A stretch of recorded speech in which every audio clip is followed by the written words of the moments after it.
at night.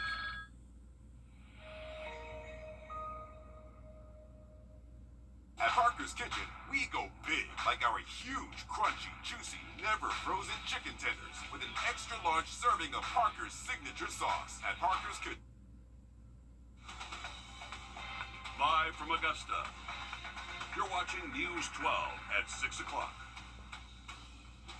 Good evening and happy Friday. I'm Zaina Halliburton. And I'm Will Rio. If you have weekend plans, make sure you have your sunscreen and water because it is going to be hot out there. Your First Alert Chief Meteorologist Riley Hale is with us in the Weather Center. Riley, we also have a chance for some thunderstorms with all of this heat that we're seeing. That's right, guys. And even for the rest of this evening, there is a low severe weather risk. We've had one severe thunderstorm warning so far this afternoon. That was down in Johnson County, but most of our storms are behaving at the moment, but just can't rule out maybe one or two of them does pulse up and briefly produces some strong wind gusts. So that's why the Storm Prediction Center does have us underneath this outlook the rest of today. Luckily, into the weekend, that severe weather chance does go down even more. Here's a wide look at what's happening across the region. We had a good bubble up thunderstorm pass by around Augusta, and then it really just split up. And a closer look at home, you can see a lot of us here around Martinez, Evans, Augusta, Aiken, even Edgefield. We are completely dry at the moment. And since we've seen a little bit of rain so far today, that should help stabilize things and limit rain chances as we get later into this evening. But right now, if you're in places like Warren County, Tolliver, Wilkes, McDuffie, especially Jefferson County, they've had some strong thunderstorms out there this afternoon and still seeing that rainfall at the moment. If you do see the rain, it does help you cool off quickly. Our temps have actually dropped down into the low and mid 80s for us here around Evans, Augusta, and Aiken.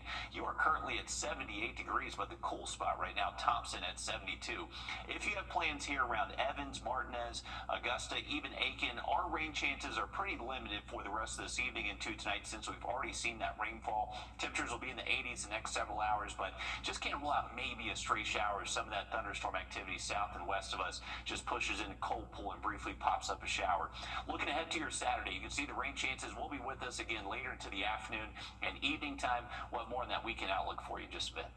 Thanks, Riley. Aiken's got a water problem, and it's all because of a perfect storm of issues. City officials say it'll take several more days to get rid of the discoloration you might be seeing in your water supply. It's gotten so bad, some restaurants were forced to shut down for a time. Your senior investigative reporter Liz Owens joins us live in the newsroom. And Liz, you sat down with the city manager to find out the problem and what's being done.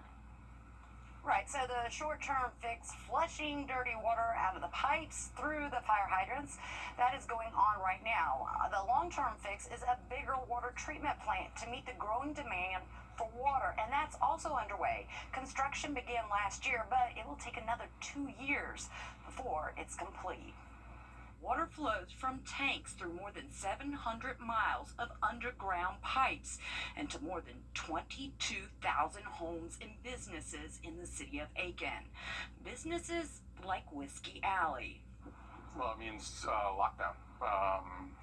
Or it could just mean, what are we going to do? Do we wait it out? Do we shut down?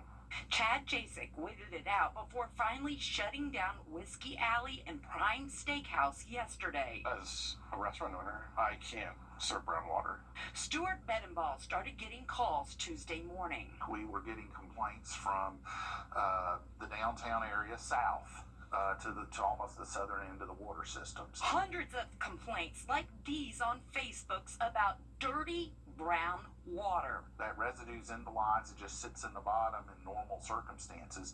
That has caused the discoloration. But this isn't a normal week. This is a project that's been a long time coming. I believe we did the last valve installation today so we can start this process. On Monday, the city manager and contractors told council that they are finally ready to begin a flushing program. The unidirectional flushing, it's basically another means of cleaning your water mains. The same day, city workers shut down a water treatment plant and water main on US 1 for scheduled maintenance.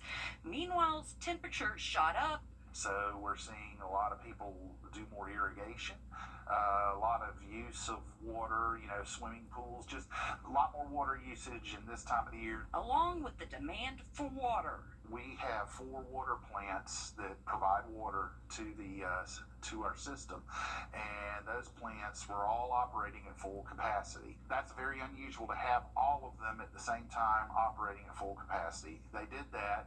That put increased pressure within the lines. Iron water lines, to be exact. An unusual problem requiring a unique solution. We've taken a strategic approach to flush our lines. We certainly have good mapping of our lines in terms of where the lines go and end up. Flushing sediments out of dirty water through fire hydrants around town. Whiskey Alley reopened today. The restaurant's water is clear again. Thousands. But now the owner is in the red from the sudden shutdown.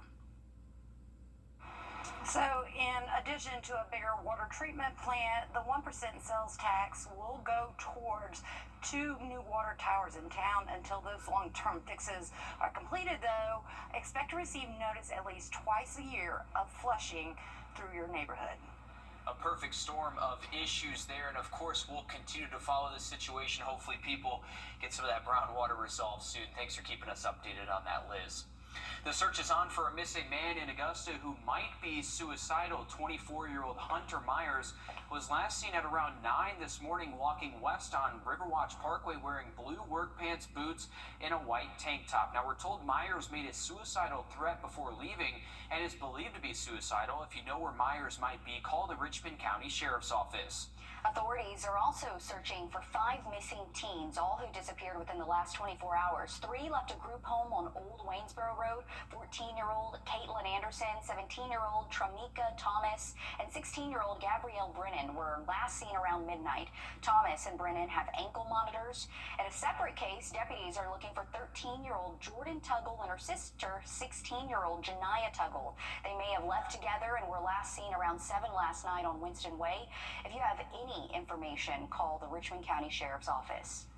Well, it's Pride Month, and this weekend, Augusta is celebrating 15 years of Closed since Hurricane Helene hit last September. Pendleton King Park officially reopening to the public July 1st. The city is hosting a grand reopening party at 10 in the morning with food, games, inflatables, and on-site amenities. This green space hosts an 18-hole disc golf course, as well as nature trails, the historic Bug Family Cemetery, an off-leash dog park, picnic areas, more, you name it, you can do everything at Pendleton.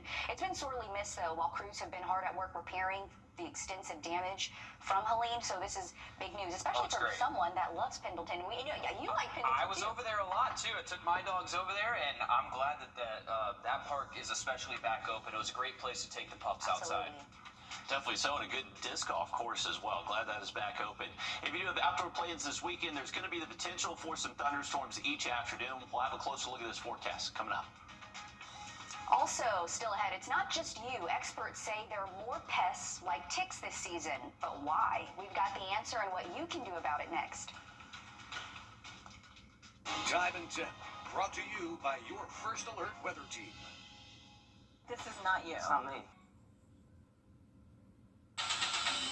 Now, your First Alert weather with Chief Meteorologist Riley Hale.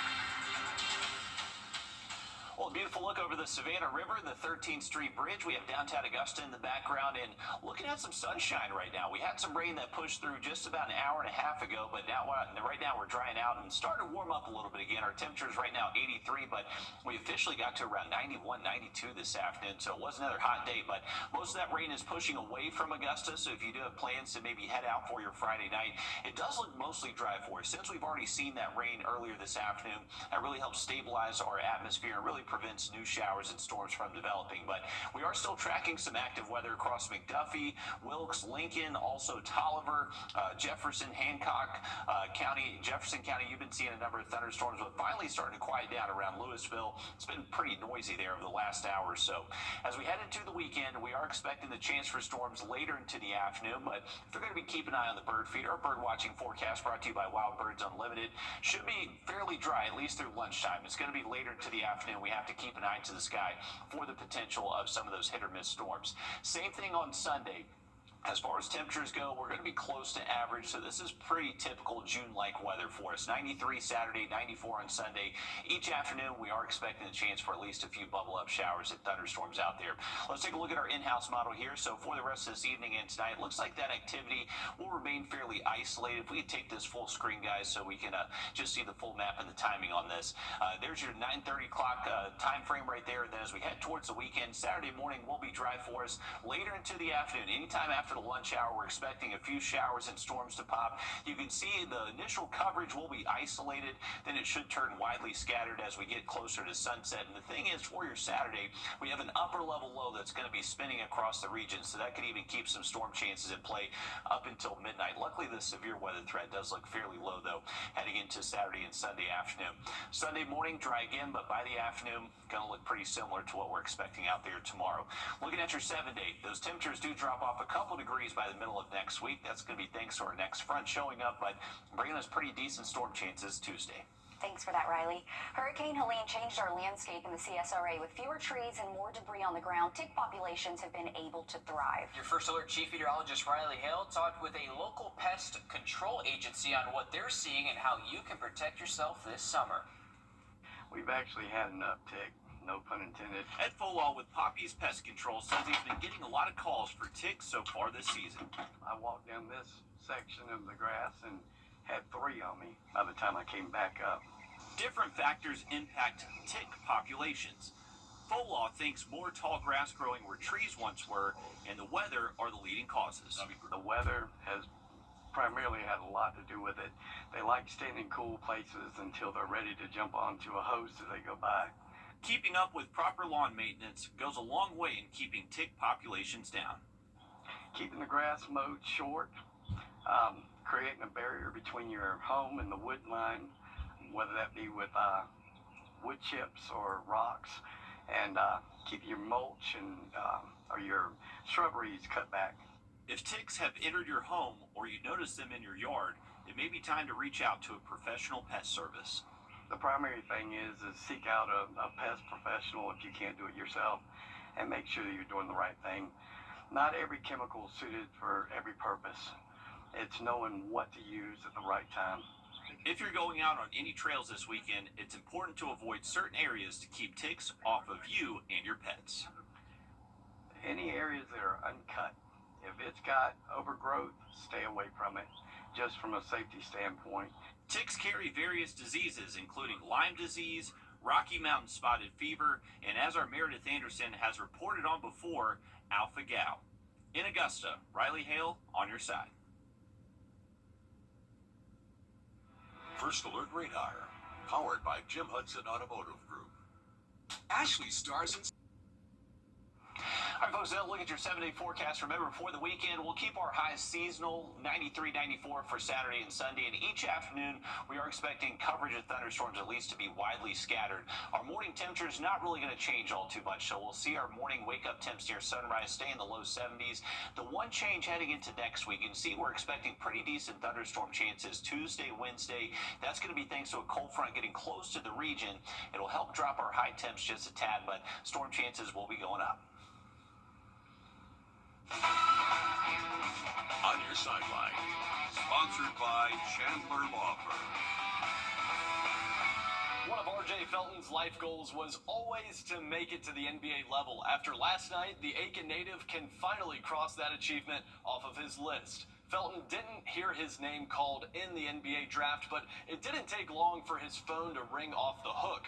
RJ says that 4 teams sent him contracts, including the Lakers, the Thunder, the Pistons, and the Pacers. The 4-year guard at East Carolina ultimately decided on Indy. In our exclusive interview with him today, RJ talked about what it meant to be Aiken's first NBA player and offered words of advice to CSRA athletes chasing his same dreams. I'll give myself a pat on the back. I'm just trying to keep going and keep continuing to work and inspire other guys around the area to keep going, and you can live your dreams. Trust the process. Everybody's path is different from each other, and hard work's pay off. RJ tells us he plans to sign his contract next week when he heads up to Indianapolis and gets ready to play for the Pacers Summer League team. All right, we got a big one tonight over at Truist Park. The Braves face the division-leading Phillies in Game 1. The club in desperate need of a spark as we inch closer to the All-Star break. They currently sit 6 games below 500 and are 3rd place in the NL East. Austin Riley, no stranger to the importance of a division rivalry. Yeah, we got pressure in this game always. So it's just a matter of going out there and playing our game. We obviously know that division rival, it's very important. So, I think the main thing is just going out there and playing our game. We've been playing some good baseball, here recently. So just try to build off of that, and I think if we do that, I like our chances. First pitch is set for 7:15. Our Braves on Gray team will be live from the Chop before and after the game on our sister station over at Peachtree Sports Network. Take it away, Riley. Appreciate that, Joe. Go Bravos. 3-degree guarantee brought to you by Tub Doctor. Our forecast 94, actual high 92, so $50 more heading towards hunting for the cure. Another quick look at that 7-day again coming up.